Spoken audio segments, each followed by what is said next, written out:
Sophie. Merci, bonjour. Je t'ai demandé cette entrevue pour la sécurisation, mettons, des enfants, le retour après l'évacuation.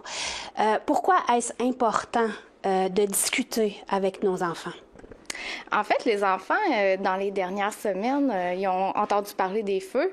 Donc, certains ont été évacués, d'autres sont restés sur place.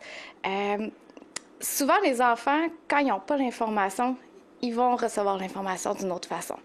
Parfois, cette information-là, c'est pas la bonne information, puis ça peut créer de l'anxiété chez nos enfants. Donc, ils vont entendre dire que les feux sont, par exemple, plus menaçants que ce que c'est la réalité. Donc, de leur donner la bonne information, ça va vraiment être important là, pour pouvoir les sécuriser, là, pour faire que le retour à la maison se fasse en se sentant très bien là, chez nous.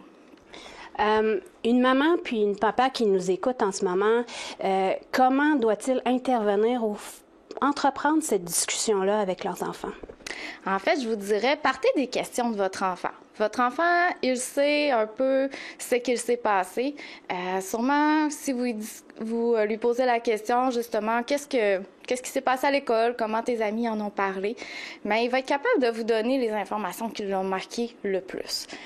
Cette information-là, si c'est la bonne information, ben on rassure en disant, ben oui, par exemple, les feux sont à un peu plus de 12 km de cette île, même plus que 18 km dans le cas de la ville, et d'être capable de leur dire, ben les pompiers, puis le maire, puis plein de gens qui connaissent les choses sur les feux de forêt, eh bien, ils prennent des décisions. Eux autres, ils font le suivi du feu, ils sont là toutes les minutes. Il y a toujours quelqu'un qui s'en occupe, qui vérifie comment ils progressent, et ils vont prendre les décisions pour continuer à ce qu'on reste en sécurité.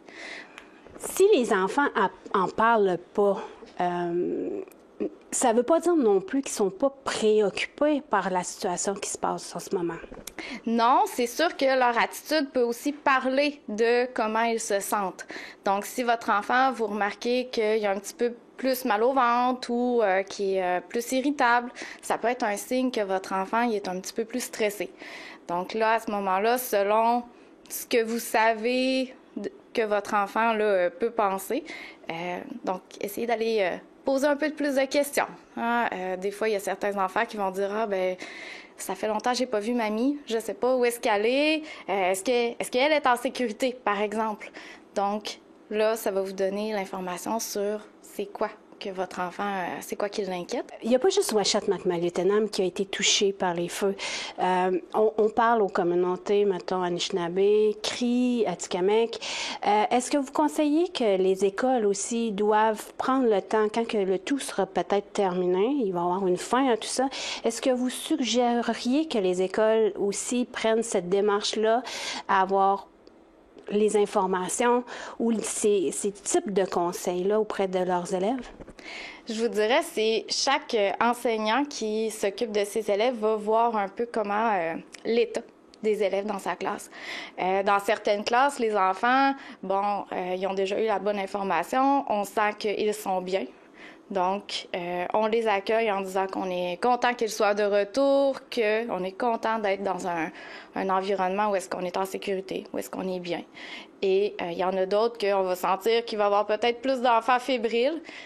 Si on se rend compte que c'est vraiment une grande proportion de la classe, oui, d'avoir une discussion en tout le monde ensemble, ça peut être bien. Si jamais vous vous rendez compte que c'est plus un ou deux élèves, bien là, à ce moment-là, ça peut être une discussion un à un avec une personne de l'école qui le connaisse bien. Hein, souvent, quand on voit que notre enfant il est stressé, on fait « ça serait important qu'il rencontre un adulte, un professionnel, un intervenant psychosocial ».